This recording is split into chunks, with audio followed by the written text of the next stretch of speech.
मेहरान भी एक साल लेके भाई ने इतना चल मेहरान भी एक साल लेके दिए 2019 मॉडल मेहरान तगड़ी मेहरान आ गई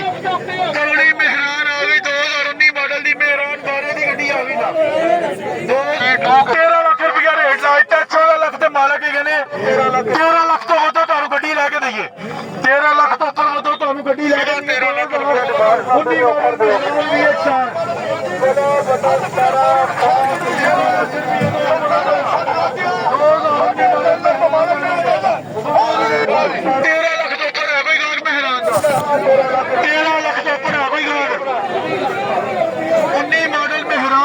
सारे दो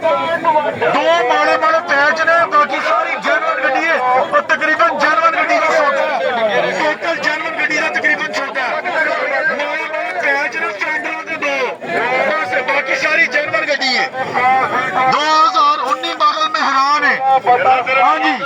भी 13 लाख तो ऊपर गाहक 13 लाख तो ऊपर है भी गाहक